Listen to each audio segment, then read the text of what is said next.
1626 Médias. Apprendre Transmettre. et construire. Bonjour, je m'appelle Lucie et bienvenue au 1626 Médias. Nous sommes actuellement au Arras pour le Festival des Accolades. Je suis en présence de Jacques Dor. Bonjour. Bonjour Lucie. Comment avez-vous commencé la musique et à quel âge? Alors j'ai commencé la musique vers 5-6 ans. Ma grand-mère qui était pianiste amateur mais de très bon niveau m'a donné mes premiers cours et puis après je suis rentré au conservatoire de Versailles. Voilà. D'accord. Du coup, vu que vous avez étudié au conservatoire de Versailles, qu'avez-vous tiré de cette expérience? Eh ben, écoutez, j'ai eu des professeurs passionnants. Comme on n'apprend pas tout au conservatoire non plus dans le métier, j'allais dire une des grandes choses, une des grandes qualités qu'ils ont eues a été justement de m'ouvrir sur un intérêt pour beaucoup de choses, ce qui fait qu'en sortant, une fois diplômé, j'ai pu trouver des maîtres auprès de qui compléter cet enseignement. Il n'y avait pas de rupture avec ce que j'avais reçu, mais il y avait un élargissement qui était très bienvenu. Voilà. D'accord. Quel a été votre premier album? Alors mon premier disque, ça a été un disque qui s'appelait Récital de Noël, que j'ai dû faire en 2009, je crois, et qui présentait des pièces peu connues de musique classique consacrées au thème de Noël. En général, on entend souvent des chants de Noël ou des pièces de... Oui, beaucoup de chants de Noël, mais on entend peu d'œuvres instrumentales consacrées à la fête de Noël. Donc je m'étais dit, ah, c'est amusant, il y a un répertoire qui est pas connu. Donc voilà, mis bout à bout, ça donnait ce disque-là. Et, et voilà, c'était un bon premier disque, j'étais content. D'accord. Suite à votre premier succès qui est Les Archipels des Solitudes, merci, et au soutien que vous avez eu, quelle a été votre réaction à ce moment-là? Bah écoutez, une grande joie. Le, la récompense dont vous parlez est quand même quelque chose de très encourageant. Donc j'avais pris l'habitude de faire des projets qui étaient souvent des initiatives personnelles, donc voir qu'il y avait une reconnaissance en face et m'a poussé à continuer à explorer des voies souvent personnelles. Euh, donc c'était très encourageant. D'accord. Vous êtes président, si je ne me trompe pas, d'une association. Oui. Est-ce que vous pouvez nous en parler? Alors, justement, c'est amusant parce que c'est une association qui est principalement consacrée à la mémoire d'un compositeur qui est François Leclerc, qui est justement le compositeur dont l'album a eu la récompense. Donc c'est quelqu'un que j'ai connu, mais je l'aurais pas connu, enfin, ça n'est pas, c'est vraiment par souci musical et professionnel que j'ai fait ces disques-là, parce qu'il y en a une série que je continue encore, c'est une intégrale en fait, consacrée à ce compositeur.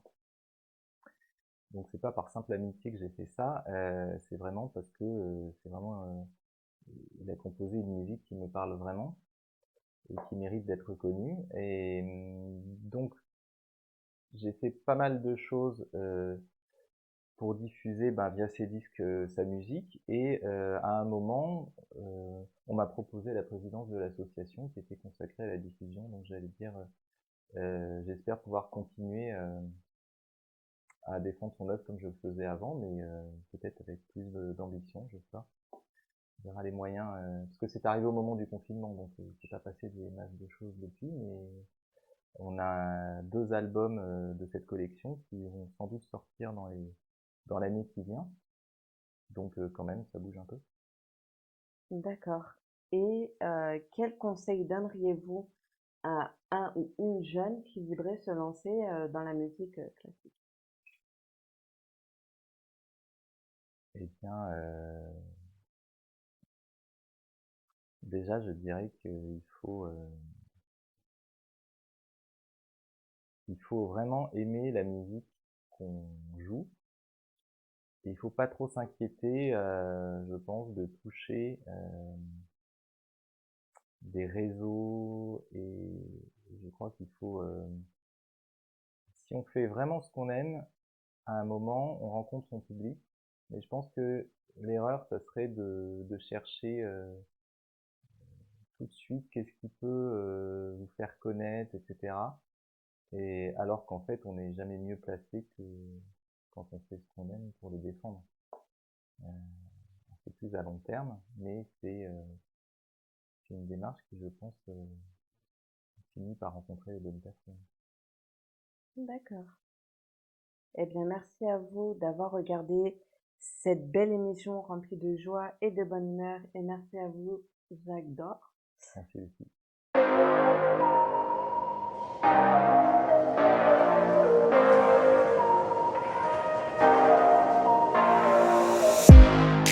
Bonjour et bienvenue au 1626 média de la mission locale.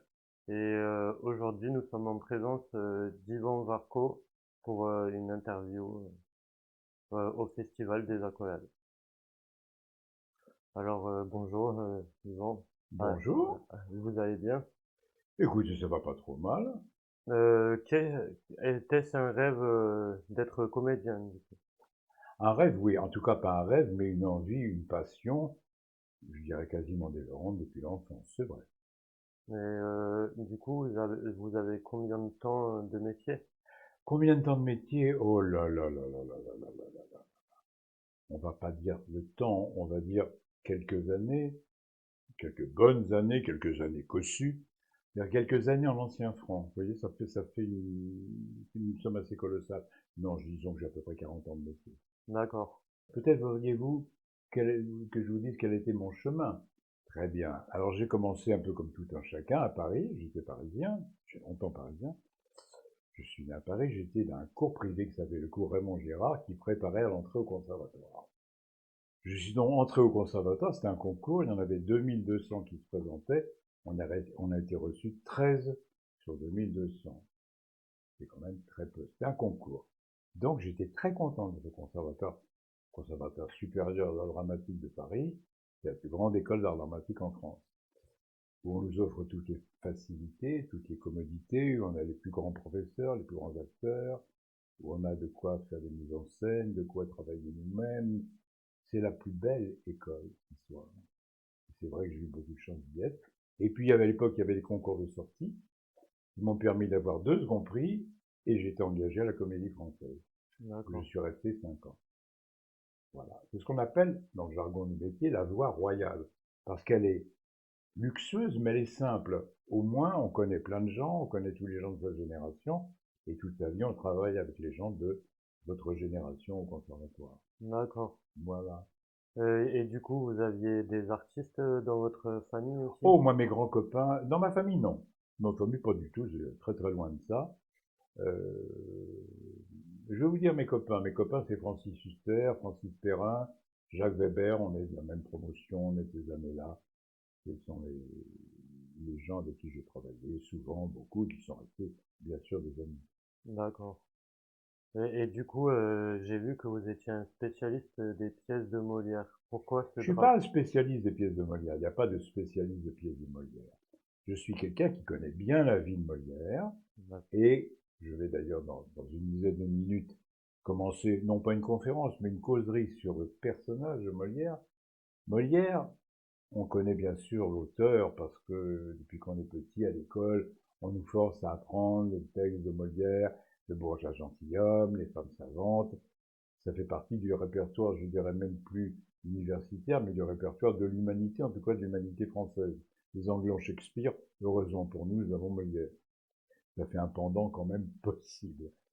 Ah donc j'ai joué beaucoup de pièces de Molière, bien sûr, mais il n'y a pas de spécialiste de pièces de Molière. Disons que le personnage m'a fasciné parce qu'il y a l'auteur qu'on connaît bien sûr très très bien, mais qui était l'homme? Et l'homme est plein de mystères drôles, de mystères un peu dramatiques et de mystères tout court, tout aussi fascinants. Et c'est de ça dont je vais parler tout à l'heure. D'accord. Et par conséquent, vous avez joué dans quelle première pièce de théâtre? Ah, ma première pièce de théâtre, c'était au théâtre Montparnasse, à Paris, grand théâtre, qui s'appelait Version grecque, qui était un boulevard, mais un boulevard qui se passait dans l'Antiquité. C'était une sorte de vaudeville très amusant, qui se passait entre les Grecs et les Phrygiens, mais c'était un vrai vaudeville. C'était une chose très amusante. Je vous parle d'un temps que les moins de 20 ans ne peuvent pas connaître. Qu'est-ce que vous pourriez bien me poser comme question? Alors, vu que vous aimez le théâtre, y Un mille a-t-il petits riens, oui, j'aime bien. y a-t-il certaines pièces ou scènes qui vous déplaisent? Comment le théâtre ne peut pas déplaire. On n'aime pas jouer des textes médiocres, ce qu'on appelle toute une tranche du métier par moments qui sont alimentaires. On joue des grosses conneries, hein, ça arrive parce qu'il faut bien gagner sa vie de temps en temps. On préfère jouer des grands textes, bien sûr des beaux textes, une belle langue, et en tout cas qu'il y ait pas seulement la forme qui soit intéressante, mais le fond, ça véhicule quelque chose. Pour ça, la joie du théâtre, c'est les grands auteurs et les grands textes. D'accord. Et quel conseil donneriez-vous à quelqu'un qui veut travailler en tant que comédien? Ne faites pas ce métier. Pourquoi? Non, je vous dis ça, c'est une boutade, mais c'est parce que ce métier est devenu extrêmement difficile. Moi, je dis pour les mômes maintenant qui veulent être acteurs, je leur donnerai un conseil, faites-vous des copains et essayez de monter les choses vous-même. Démerdez-vous pour rien, travaillez, écrivez, faites les décors vous-même, faites des costumes vous-même, faites les choses vous-même parce que cette profession a beaucoup changé. L'époque est moins une époque faite pour le théâtre, donc c'est beaucoup plus les médias, la télévision, c'est compliqué la télévision. Je ne vais pas vous expliquer tous les rouages du métier, mais c'est un métier qui est devenu extrêmement difficile maintenant. Et, je conseillerais à des jeunes gens, à moins qu'ils aient cette passion chevillée au corps et qu'ils ne puissent pas faire autrement, je leur conseillerais vraiment d'essayer de faire autre chose. D'accord. Ben, je vous remercie pour Mais toutes ces c'est moi qui vous questions. remercie, et puis bravo pour cette première interview, c'est pas évident, hein. C'est qu'un vieux briscard comme moi, c'est sûr. Merci infiniment. Merci à vous. Du coup, ben, je remercie Yvan Varco pour cette interview et je vous dis à la prochaine fois au 16-26 Média.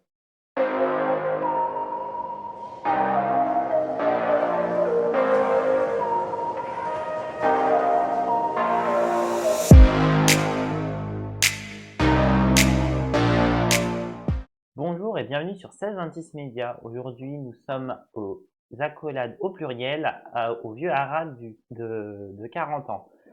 Je suis en compagnie aujourd'hui de Denis Obitz.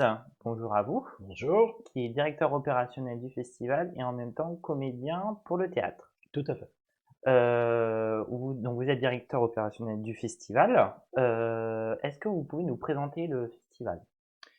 Alors le festival, c'est une toute nouvelle aventure en pays normand, initiée entre autres par Michael Touval, le directeur du festival, et qui consiste à réunir ici, sur 5 jours, tous les arts sous toutes les formes. Donc on essaye à la fois de laisser de la place aux plasticiens, peintres, sculpteurs, et puis bien sûr, pour la scène, à la musique, musique classique, musique lyrique, piano, récital. Et puis on va avoir tous les soirs, donc, et on a commencé donc hier, une pièce de théâtre ou une œuvre sur scène, tous les soirs, voilà, à la suite d'une partie musicale. Quel type de public vous souhaitez viser lors du festival? L'objectif du festival Accolade, c'est de réunir le plus grand nombre et d'ouvrir le plus grand nombre à tous les arts possibles. Donc on attend bien sûr public de connaisseurs parce que forcément ils sont attirés, mais on a aussi toute la population locale qui on voudrait faire découvrir et leur offrir la possibilité d'accéder à toutes les formes de culture possibles pendant ces 5 jours. Les estivants, bien sûr, qui sont aujourd'hui sur place maintenant, puisque nous sommes au mois d'août et que le beau temps est avec nous. Je suis bien content pour vous. Hier, vous avez fait d'un coup le récital inaugural avec la marraine du festival, Oui, Marie-André Bouchard-Le Sieur. tout à fait. Vous avez reçu plus de 100 personnes. Tout Euh, à fait, effectivement, la personnalité même de Marie-André fait que son rayonnement déjà local et maintenant national fait qu'effectivement on a dès hier soir fait le plein sur le festival et ce récital était une pure merveille. Bah, tant mieux alors.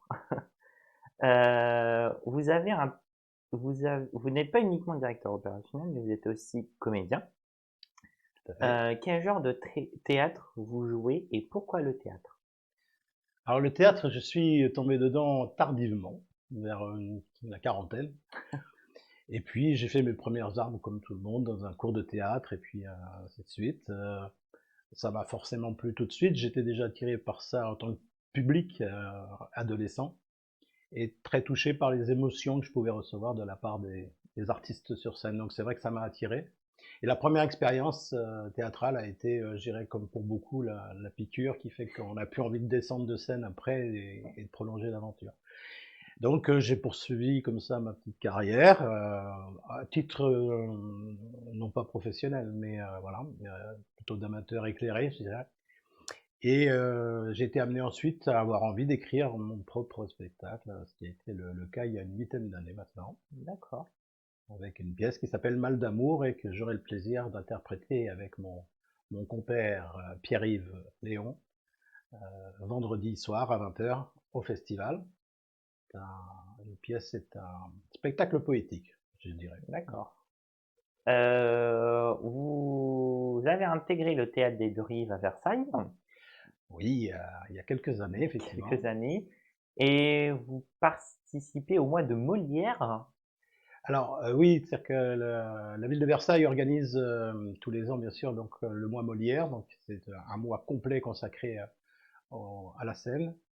Et dans ce cadre-là, les associations locales, notamment de théâtre, avaient accès à certains créneaux sur le mois Molière. Donc c'est vrai qu'avec le Théâtre des Deux Rives, j'ai pu plusieurs reprises jouer les pièces que nous interprétions à l'époque à Versailles même. Tout à fait. D'accord.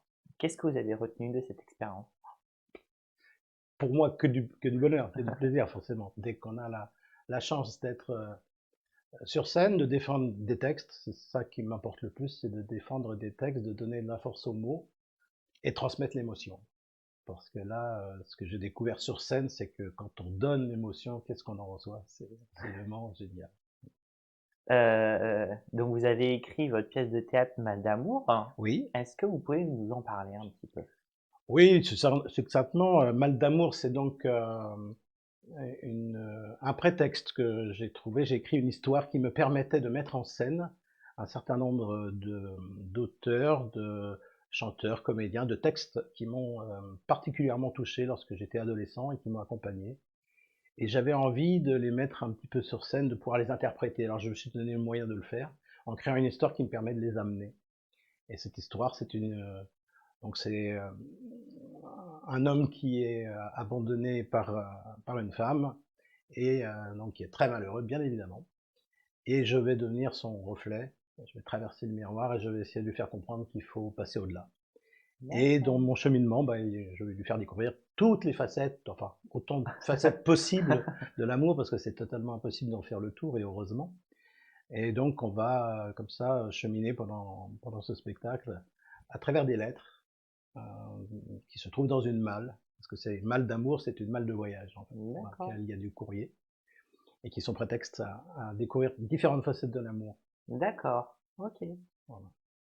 Et donc de mettre en avant des textes qui m'ont particulièrement plu euh, depuis mon adolescence. Ben, je suis ravi pour vous. Retour sur le festival. Mhm. Quels sont les temps forts qui sont à venir pour jusqu'à samedi, puisque le festival s'étend jusqu'à samedi. Alors les temps forts, il y en a beaucoup. Nous avons les spectacles d'aujourd'hui, dont Déluge, qui est alors c'est difficilement, c'est pas très facile à décrire, mais c'est un mélange entre la création artistique immédiate d'un peintre, donc qui va faire ses peintures devant vous de façon évolutive, en partageant ça avec de la musique, et c'est absolument superbe à voir. Là, on est sur de la création immédiate et sur l'évolution d'une œuvre de peinture. On a bien sûr le récital ce soir de Jacques Dor, notre pianiste renommé qui est venu se joindre à nous et qui va nous faire plaisir de faire un superbe récital avec Bach, Chopin, Debussy. Donc, et nous avons aussi, actuellement, il y a une conférence actuelle qui se tourne sur Molière, une petite conférence, bon, c'est pas vraiment une conférence, c'est plus une causerie amusante mise en scène par Yvan Varco, qui aura la chance de la reproposer dans le courant de la semaine. Je n'ai plus tout à fait l'horaire et la date en tête. Et ce soir, nous avons aussi encore sur scène Conte de féminité, avec l'artiste Joa, qui est un spectacle à la fois musical, interactif, qui va mélanger humour, musique, et faire participer, je pense, un peu le public. Et j'ai cru comprendre que le discours tenu sera assez plaisant pour ces dames. Bah, tant mieux. Bah, je vous souhaite une bonne continuation sur le festival et Merci, puis bah, peut-être à l'année prochaine. On croise les doigts. On croise les doigts.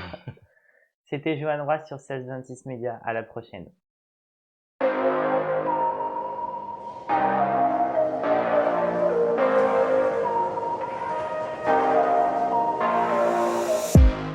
Bonjour, je m'appelle Lucie et bienvenue au 1626 Média. Nous sommes au Festival des Accolades et je suis en présence de Emmanuel Brodeau. Bonjour. Bonjour Lucie. Qu'est-ce qui vous a poussé à commencer la peinture aussi jeune? J'avais du mal à parler. Je parlais pas bien. Je bégayais beaucoup. J'étais très timide. Et en plus, quand je fermais les yeux, je voyais des étoiles et je faisais difficilement la séparation entre le rêve et la réalité. Donc la peinture, c'est venu comme une expression d'enfant très simple qui a besoin de rencontrer la réalité de la seule manière qu'il peut parce que je dessinais mieux que je parlais, je pense. D'accord. Vous avez une particularité, c'est de faire de la peinture avec les mains et non avec des pinceaux. Pourquoi? Bah, c'est exactement comme un peu la même réponse que la première question, c'est comme un enfant. Et c'est un jeu. Donc c'est avec les mains, ou comme les hommes de Cro-Magnon qui touchaient la roche, l'argile. Voilà, c'est quelque chose de très comme une caresse.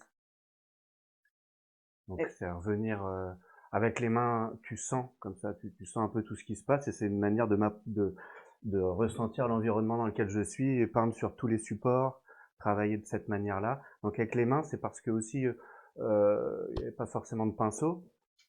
Je veux dire, t'as pas toujours un pinceau, mais t'as toujours une main. Ouais. Alors pour faire des traits, par exemple, je plonge la main dans le pot et je laisse couler la peinture avec l'index. Ça fait un trait. Si je veux faire un fond, avec la paume, je vais chercher, je sens beaucoup plus, mais c'est plus agréable. Donc c'est aussi le rapport à l'instinct. C'est très instinctif, le rapport au présent, toucher les choses comme ça. Et puis avec 10 doigts, t'as 10 pinceaux. Il y a vachement d'avantages à être avec les mains. Qu'est-ce qui fait que le noir et le blanc vous inspirent plus que la couleur? Peut-être que parce que c'est la base et que et la couleur, ça demande plus de travail et que vu que je peins beaucoup comme un enfant, il y a aussi, j'aime bien la base, quoi. Et c'est-à-dire que les couleurs, quasiment, elles sont imaginées. On peut les deviner facilement, les couleurs. Le noir et blanc, c'est le trait, le contraste, il y a quelque chose de très franc et, et j'aime bien ça, quoi. Donc ouais, c'est être à la base, noir et blanc. Je suis pas super doué avec la couleur. Avec le temps, heureusement, ça fait quelques années, donc je commence à maîtriser un peu. Mais quand j'ai besoin de faire, de me couper les pensées, c'est-à-dire revenir à zéro, je repars dans le noir et blanc, c'est les yeux fermés quasiment. D'accord. Et pour finir, quel conseil donneriez-vous enfin, bref, Ouais. aux jeunes qui souhaitent être dans le même domaine que vous?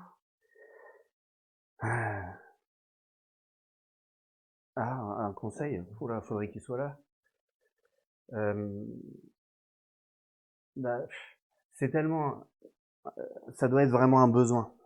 Tu fais pas ça pour que ça soit beau. Et d'ailleurs, si c'est beau, efface-le tout de suite. Faut repartir. C'est un langage qui est propre. On a chacun un langage qui est propre. Et pour essayer de se faire comprendre, disons qu'on essaye de prendre le langage le plus universel. Mais plus on rentre dans son langage, plus finalement il devient universel. Donc le conseil, c'est d'y aller et surtout de ne pas écouter les conseils et de suivre vraiment tes mouvements intérieurs. Tes mouvements, c'est des langages, c'est des écritures. Tu suis comme une danse. Alors voilà les conseils que je donnerais, c'est rester dans ce mouvement réel qui est le vôtre, le tien, au fond, et puis comme ça, tu te comprendras mieux. Et peu importe ce que tu fais. Merci à vous, Emmanuel Brodeau, d'avoir répondu à nos questions. Merci pour les questions. De rien. Et on se retrouve très bientôt sur le 1626 Média.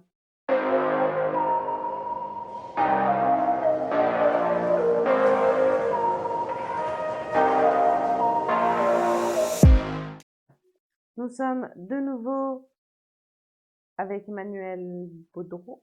Brodeau, ouais. Brodeau. Presque. C'est ça, presque. Excusez-moi. Rebonjour, du coup. Rebonjour, Lucie. Pouvez-vous nous présenter le trio Dérive? Trio Dérive. C'est batterie, guitare et peinture. Clovis Raclet à la batterie. Ryan Damiral à guitare et pédales multiples. Et puis moi-même pour la peinture. C'est un groupe d'improvisation. D'improvisation avec une histoire. Une histoire qu'on raconte à chaque fois différemment. À chaque fois différemment parce que tous les instants qu'on vit sont très différents. Là, on a fait une vidéo avant, c'est pas la même que celle-là. Et demain, t'en feras une avec quelqu'un d'autre.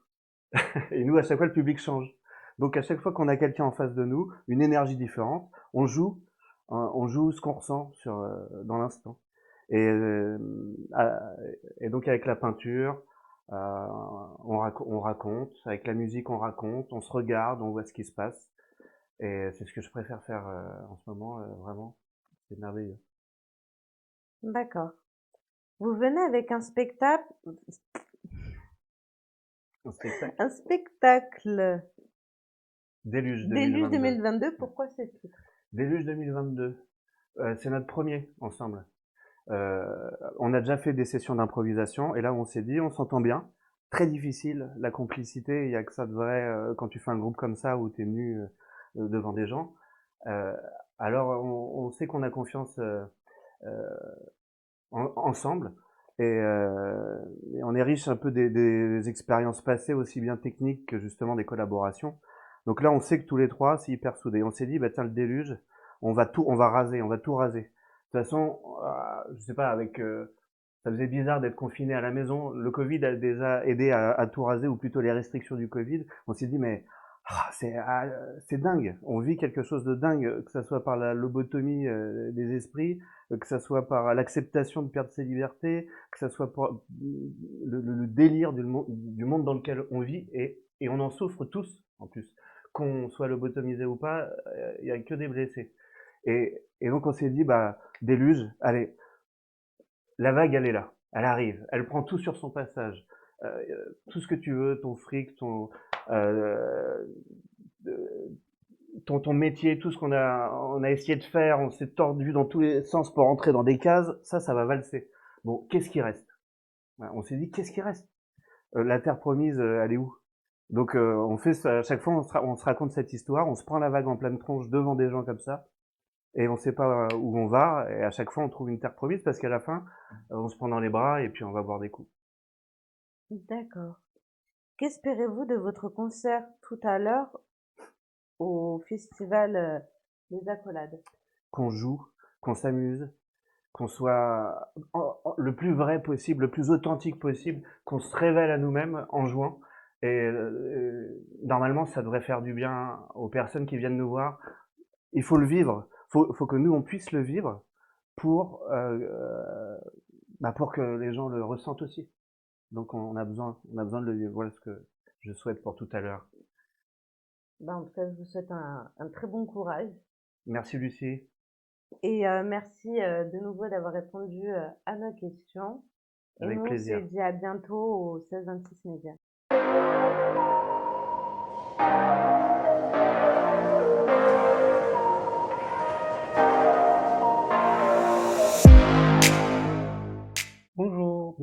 26 médias. Aujourd'hui, je suis avec Joa. Bonjour Joa. Bonjour. Avec joie, il faut le dire avec joie, forcément. Bien sûr, bien sûr. Vous avez travaillé dans la publicité et pourquoi avoir changé de métier?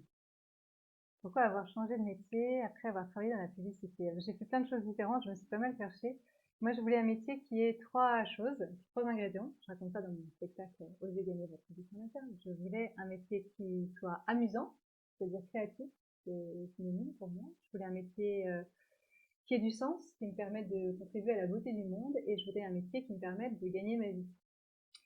La publicité, c'était créatif, c'était très amusant, et ça me permettait de bien gagner ma vie, mais je trouvais que ça manquait cruellement de sens. Et donc, je me suis dit, cherchons autre chose.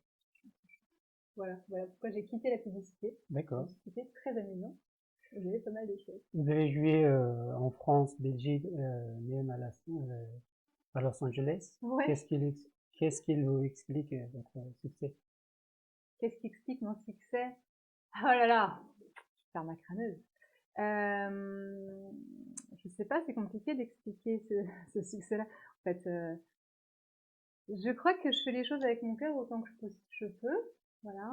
Et c'est vrai que je suis montée sur scène avec assez tard en fait, en me disant allez, j'ai envie d'expliquer quelque chose. Et je crois que, à mon avis, je sais pas si c'est mon succès, mais petit succès, mais on a du succès quand on fait les choses avec le cœur et quand on a envie de transmettre. Moi, je sais que voilà, je joue ce soir, ça me stresse un peu, mais le meilleur anti-stress pour moi, c'est de me dire eh ben, pourquoi je fais les choses?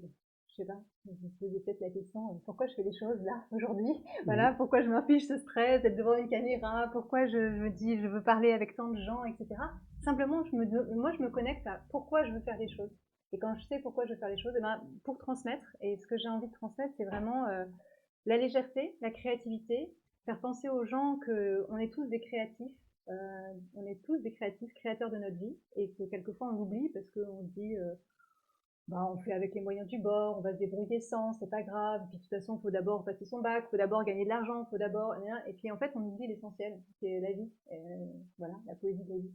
Et donc, c'est un peu idiot, donc voilà. Moi, c'est ça que j'ai envie de dire, et ça me tient tellement à cœur de le dire, et puis plus je le dis, plus j'y pense moi-même. Souvent, on incarne les messages qu'on a envie de plus de dire aux autres, et ben, c'est les messages qu'on a le plus besoin d'entendre soi-même.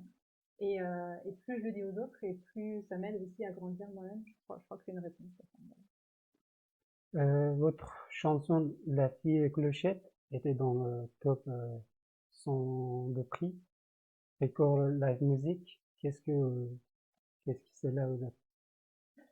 J'ai fait partie avec la chanson La fille clochette du top 100 du prix Ricard Live Music. C'est un prix en ligne en fait où il y a des gens qui votent sur Facebook notamment. Et en fait, c'était un grand étonnement pour moi parce que j'étais avec ma guitare, mon petit rideau rose derrière moi, j'avais pas de micro, j'avais rien en fait. J'avais juste une chanson qui raconte l'histoire de mon premier soutien-gorge. Voilà. Personne ne raconte cette histoire-là. Toute femme, à un moment, a vécu cette histoire de on va aller t'acheter ton premier soutien-gorge. Voilà. Et qu'est-ce que ça fait comme émotion de ce truc-là? Est-ce que c'est obligatoire? Est-ce que c'est nécessaire? Est-ce que voilà. Et je sais plus trop quelle était la question, mais en fait, ce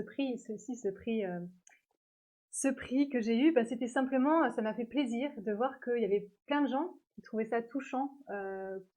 Que je raconte dans cette chanson l'histoire de ça, et qu'est-ce que c'est que d'être une femme, qu'est-ce que c'est que c'est, est-ce qu'il y a des codes, est-ce qu'on doit forcément passer par des codes, et voilà. Et donc j'ai raconté ça dans ma chanson, et puis finalement ça a touché tellement de gens que les gens ont voté pour cette chanson.